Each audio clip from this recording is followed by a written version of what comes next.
আসসালামু আলাইকুম ওয়া রাহমাতুল্লাহি ওয়া বারাকাতুহু। আলহামদুলিল্লাহ। দোয়া করার সময় আপনি কি দোয়া করবেন? দোয়াগুলি হলো নিজের গুনাহ মাফের জন্য দোয়া করবেন, গুনাহ থেকে বেঁচে থাকার জন্য দোয়া করবেন, আল্লাহর অনুগত বান্দা হওয়ার জন্য দোয়া করবেন, সুন্নাহ মেনে চলার সহজ হওয়ার জন্য দোয়া করবেন, আল্লাহর হুকুম মেনে চলা সহজ হওয়ার জন্য দোয়া করবেন, নিজের হেদায়েতের জন্য দোয়া করবেন, ইসলামের উপর টিকে থাকার জন্য দোয়া করবেন, মুনাফিকি থেকে মুক্ত থাকার জন্য দোয়া করবেন, নিজের পরিবারবর্গের জন্য দোয়া করবেন, পিতামাতার জন্য দোয়া করবেন, সন্তান সন্ততির জন্য দোয়া করবেন, সন্তান সন্ততির স্বামী স্ত্রী নিজের জন্য অনয়ন তৃপ্তিকর হওয়ার জন্য দোয়া করবেন, বদ নজর থেকে বাঁচার জন্য দোয়া করবেন, বিপদ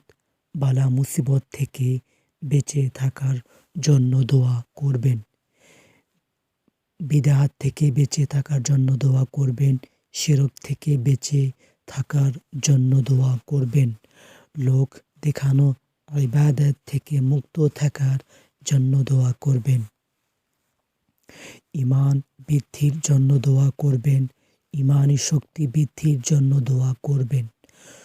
সকল অবস্থায় খাঁটি ঈমানদার হয়ে থাকার জন্য দোয়া করবেন, ঈমানী মৃত্যুর জন্য দোয়া করবেন, বদ অভ্যাস থেকে মুক্ত থাকার জন্য দোয়া করবেন, জান্নাতুল ফিরদাউস এর জন্য দোয়া করবেন, জাহান্নাম থেকে মুক্তির জন্য দোয়া করবেন, কবরের আযাব থেকে মুক্তির জন্য দোয়া করবেন, ইসলামের সম্প্রসারণের নিজের শামিল হওয়ার জন্য দোয়া করবেন, ইসলামের জন্য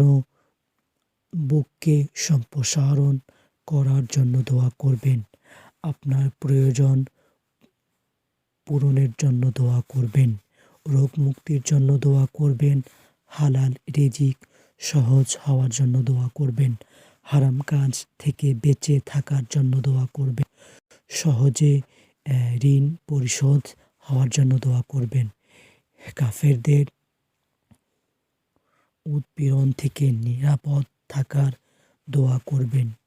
নিজেকে অন্যের উপর বোঝা স্বরূপ না হওয়ার দোয়া করবেন, অন্যের কাছে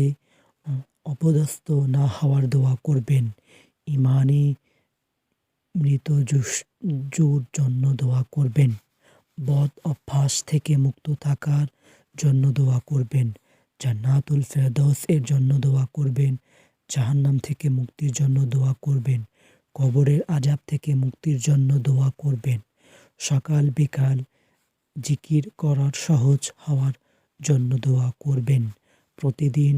কোরআন তিলাওয়াত করার সহজ হওয়ার জন্য দোয়া করবেন, নবীজির শাফায়াত নসিব হওয়ার জন্য দোয়া করবেন, দাজ্জালের ফিতনা থেকে বেঁচে থাকার জন্য দোয়া করবেন, সকল রকম ফিতনা থেকে মুক্তির জন্য দোয়া করবেন, মনে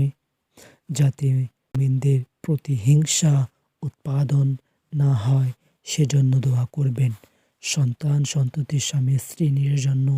নয়ন তৃপ্তিকর হওয়ার জন্য দোয়া করবেন, স্বামী স্ত্রীর মধ্যে সুসম্পর্ক বজায় থাকার জন্য দোয়া করবেন, সমস্ত মুসলিম উম্মাহ জন্য দোয়া করবেন, ছেলে মেয়েদের ইসলামী শিক্ষা দেওয়ার সহজ হওয়ার জন্য দোয়া করবেন, ছেলে মেয়েরা যাতে ইসলামের উপর থাকে সেজন্য দোয়া করবেন, আত্মীয় স্বজনদের জন্য দোয়া করবেন, যারা আপনার কাছে দোয়া চেয়েছে তাদের জন্য দোয়া করবেন, যে সমস্ত আত্মীয় স্বজন মারা গেছে তাদের মাগফিরাতের জন্য দোয়া করবেন, ইসলামের পথে থাকার সহজ